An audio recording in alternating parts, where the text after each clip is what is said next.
Facepalm America. I'm Beowulf Rockland. Facepalmamerica.com is where you can get more information about the show, listen to past episodes, and connect with us on social media.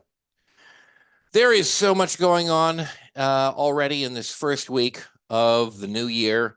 And as always, as every week, we have to connect with Susanne Posel because she brings us good perspective from a comic vein that I think is critical. And by the way, of course, she is the host of This Week Again with Susanne Posel. And you should listen to that. And I want to wish you in advance, Susanne, a happy Trader's Day, January 6th. It is the third anniversary of Trader's Day. And we are looking back on it. And I think, this wasn't one of the articles that I brought up for today, but I believe in scanning the headlines, I actually saw that like 1,000 traders from January 6th had actually been convicted. And I think that is reason for celebration. It is reason for celebration. I have other good news.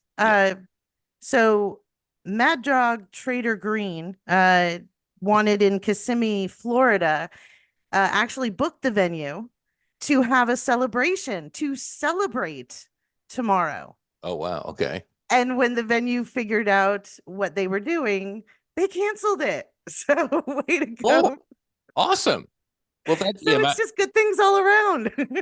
That's wonderful news. I think every time something like that happens, an angel gets his wings. I really do. And also on this day, it actually came out in the past 24 to 48 hours, and I've been really excited about it because I have big plans. The Democrats in the House of Representatives on the Committee for Oversight and Accountability came up with this little report, which I absolutely love. It's called White House for Sale: How Princes, Prime Ministers, and Premiers Paid Off President Trump. I love the alliteration there, by the way. Very poetic. It's whoever put this together is absolutely fantastic. I want to believe it was Jamie Raskin because he is so eloquent when he speaks. And he was part of the lawyers who, when Trump was being impeached, brought the case and actually spoke on the floor. Very, very eloquent man, battling cancer, just an amazing human being. But yes, well, first of all, I just want to remind everyone, way back in 2018, it became widely discussed that Trump and his daughter had gotten 16 more patents, totaling 34 from China. So we're talking about China's trademark office granting 16 trademarks to Ivanka, to her LLC that she was running at the time while she was working in the White House, by the way. Yeah. And for a total of 34 trademarks from China to Donald and his daughter.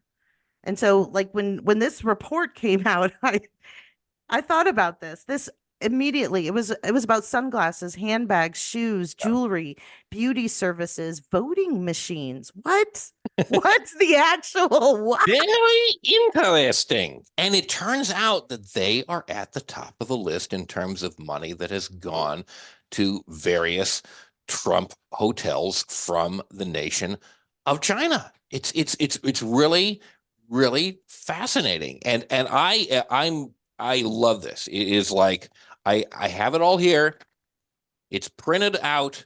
I am going to, over the next few episodes, actually read this in its entirety because it is very well read. It's very clear. It's not a big legal document, and I love a little a story, a bedtime story that you want to like stay up and listen to or read. If you can't go through the whole dense the document, which is like 156 pages long, I'm going to take several episodes and I'm going to go through and I'm going to read the whole thing, and it's going to be just a blast. I'm going to have so much fun.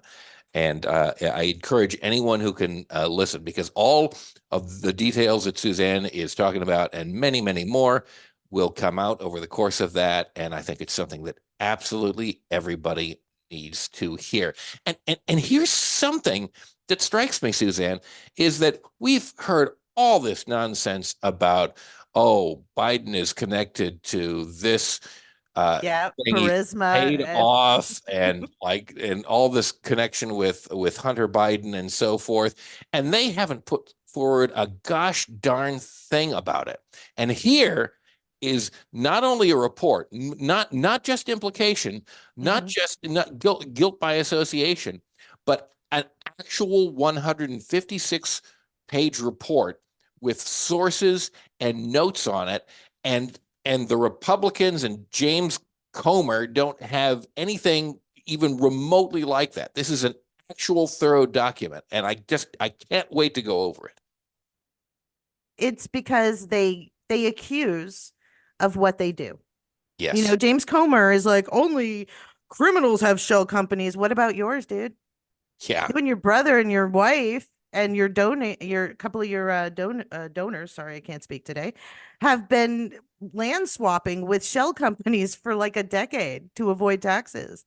And let's talk about Hunter Biden, but let's also talk about Jared Kushner got $2 billion Yeah. from the Saudi prince. Could we please talk about that? Because if we're going to talk about Hunter, could we please talk about Jared? Yeah. Did they go to Absolutely. Jared? Yes, they did. They went to Jared. They gave him $2 billion for what? I don't know. Donated it to his company for what? We don't know. Could somebody please look into that? Jamie, if you're listening, could you please look into that?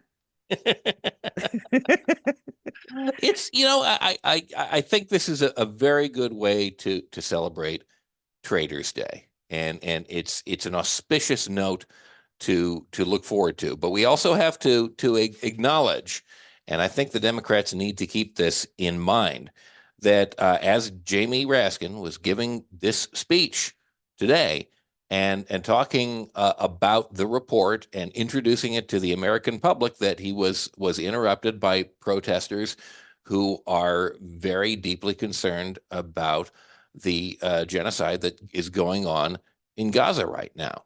And it was interrupting his speech, and I think that is something that they really need to be wary of, because it is eroding support for Democrats in what is a very critical Mhm. election. And as long as we are supporting it through selling arms to Israel, it's going to be very difficult to argue that this is an administration that young people can wholeheartedly support. It's going to be very difficult, and I think we need to do something about this.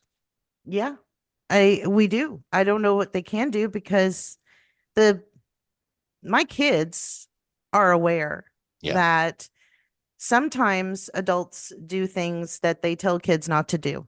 They yeah, are aware that adult world is different than kid world. What they don't accept, and they will boycott, they will protest, they will walk out over it, is their rights being infringed upon.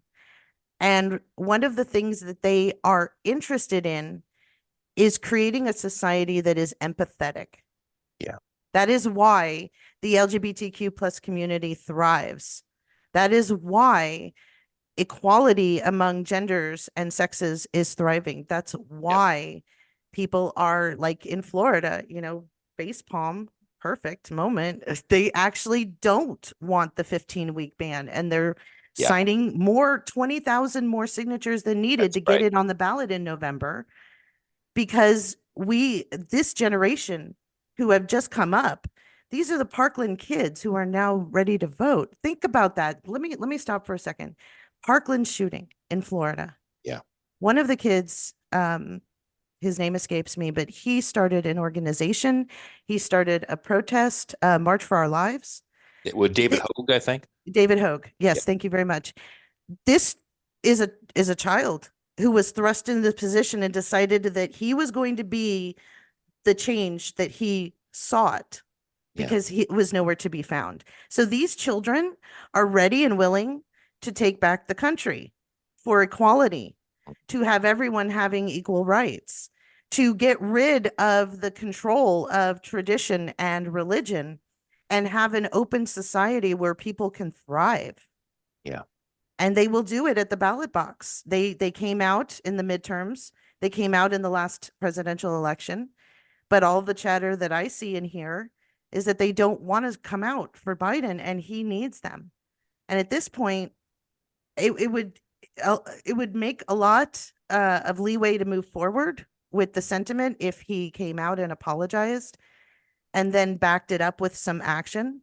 Because Yeah. don't mistaken, they are not placated with words, because they know that when you apologize without changing behavior, it's manipulation. They know that. A simple enough thing to do would be say, I'm not going to give them any more weapons. I'm not going to give any more weapons to Israel. I'm not going to sell them anymore. Mm-hmm. And then don't do that. That I mean that would go a long way. I mean, it's not even even like they should be insisting on a ceasefire because the moment the president of the United States says and really means it that you know Israel needs to step back, then what is Israel going to do if it doesn't have the United States in its corner? In the UN, on the Security Council, you know, funding Mm-hmm. it, supporting it. What are they going to do? This is down to us. This is us allowing this to happen. So Biden can do something here. He can do something significant. He should have done it months ago, but he hasn't. He still has an opportunity. But if he doesn't do it, he's going to be in big trouble. And we should not be risking an authoritarian state because we want to support traditional allies in order to help them do a genocide. That's And not. it's not just us. Yeah. You know, the protests that you'd have to search local news. I have to search local news all over the country to find the protests because national news doesn't want to cover it. But Yeah. it's even happening in Israel. Israelis are marching against Netanyahu. They are not in support of what he's doing and the way he's going about it. Yeah. So please keep in mind, this is not about um supporting a friend. If you are a friend to your friend, then you would be able to say to them, look, dude, you're being a dick, Yes. stop it. Yeah. So if we just say, look, we can't, we are on the side of what's right, and what's right is that we are all worth having because we are here, and in even in a minuscule way we all contribute to where we live and therefore the whole of society. So the loss of any of us is a tremendous loss. It's the loss of an entire world. Yeah. So please, regardless of what we're fighting over, if people are dying, children are dying, and homes are being destroyed and they have no way to make it up or get back or go forward, then we have to stop what we're doing. And you're right. The United States is the adult in the room. Yeah. We can say, look, we're not going to do this anymore, and we need to have a conversation. And Biden could do so much if he just said something like that and then set up a meeting between and even the surrounding countries. Get Egypt involved, get Iran involved. If this is all going to go back and forth and this is about terrorism and Hamas, then let's have a conversation, because obviously we're all doing something wrong, and Yeah. people are getting to the point where they are becoming terrorists. They have Yeah. lost sight of what they are fighting for, to the point where they have become what they hated. Yeah. So Because if we're creating those situations, what are we doing wrong? Could we maybe turn the mirror, have a conversation, and as world leaders, just like we do in our relationships, when we don't want to get a divorce, when we don't want to stop talking to our parents, we say, look, here's where I feel I'm doing what's wrong and how I'm contributing to the problem. How do you feel about your contribution?